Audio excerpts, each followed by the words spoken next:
ये केदारनाथ सिंह की कविता है। तालस्ताय और साइकिल जो उनका संग्रह आया था 2004 में,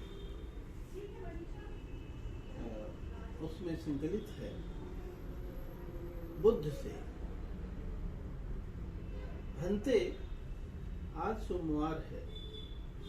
इस नई सदी के पहले सप्ताह का पहला दिन, इस नई सदी के पहले सप्ताह का पहला दिन, और मैं अपने शहर के लगभग बीचों बीच खड़ा हूँ और आपसे कुछ कहने के लिए शब्द तलाश। मेरे चारों ओर घना कोहरा है, उतना ही घना जितना कल था, यानी पिछली सदी में।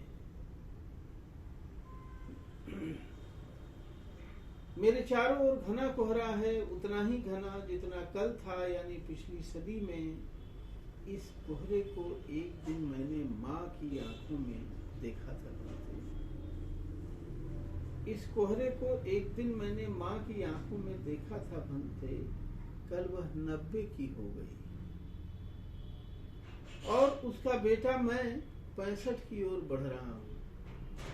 कुछ ऐसा है भंते कि पिछले कुछ दिनों से उसे जब भी देखता हूँ लगता है थेरी गाथा की वे सबसे बेचैन करने वाली पंक्तियाँ उसी ने लिखी। थेरी गाथा की वे सबसे बेचैन करने वाली पंक्तियाँ उसी ने लिखी थी।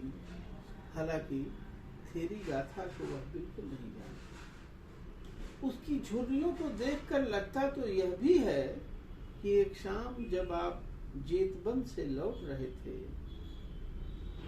तो उस छोटे से पुरवे में वह मेरी माँ ही थी जिसने आपको भेड़ का दूध और ज्वार की रोटी खिलाई थी। यह मेरा भ्रम भी हो सकता है, पर कई बार लगता है इस भ्रम में जरा सा इतिहास कहीं सटा जरूर है। इस भ्रम में जरा सा इतिहास कहीं सटा जरूर है। पर अब कुछ और। अभी पिछले ही सप्ताह में सारनाथ गया था। अब कुछ और। अभी पिछले ही सप्ताह में सारनाथ गया था। वही आपका प्रिय मृगदाव, वही आपका प्रिय मृगदाव। और हैरान रह गया यह देखकर कि वहां के सारे हिरन मार डाले गए हैं, कि वहां के सारे हिरन मार डाले गए हैं और अब वहां सिर्फ एक मादा घड़ियाल है जो अपने अंडों की तलाश में हिड़ोर रही है रेती। वहां सिर्फ एक मादा घड़ियाल है जो अपने अंडों की तलाश में हिड़ोर रही है रेती। पता तो यह चला भंते, पता तो यह चला भंते कि अंगुलीमाल छुट्टा घूम रहा है शहर। अंगुलीमाल छुट्टा घूम रहा है शहर में और सुजाता अपने शहर के किसी छुतहा अस्पताल में भर्ती है। सुजाता अपने शहर के किसी छुतहा अस्पताल में भर्ती है। आनंद की मुझे कोई खबर नहीं, आनंद की मुझे कोई खबर नहीं। पर एक दिन एक पुराने ढाबे में एक पहाड़ी लड़के को प्लेटें धोते देखकर मैं ठिठक गया था भंते। उसका नाम आनंद था। और अब नाम की बात आई तो अपनी एक व्याधि का जिक्र करूं, और वह यह कि मेरा नाम केदारनाथ सिंह है। और वह यह कि मेरा नाम केदारनाथ सिंह है और मेरे पड़ोसी का कोई शर्मा और उसके मित्र का कोई गुप्त।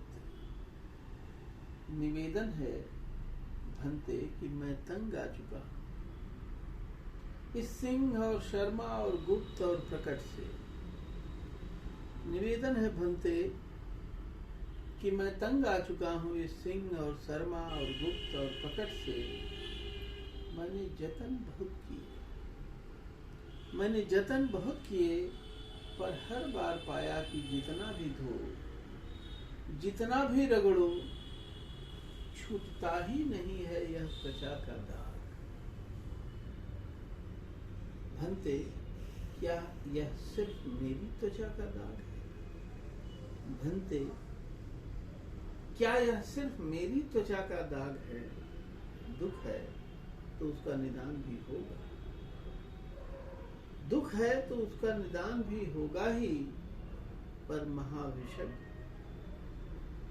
क्या निर्वाण के अलावा इसका कोई इलाज नहीं।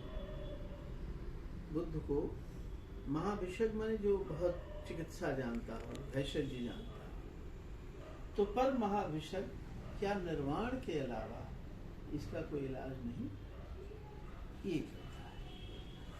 तो इस तरह से कविता जो है बुद्ध की वाणी को, बुद्ध के संदेश को, इसमें कवि जो है बुद्ध से संवाद करके अपने समय की जटिलताओं को के लिए बुद्ध की ओर एक उम्मीद भरी आंखों से देख रहा है कि बुद्ध कोई रास्ता सुझाएंगे। और ये बड़े बड़े कवियों ने किया है। टैगोर की कविता है जो बुद्ध से प्रार्थना करते हैं कि एक बार आप और जन्म लेके आए, और ये चारों तरफ जो दाह है, क्लेश है, द्वेष है, उस द्वेष को खत्म करने का उपाय करें।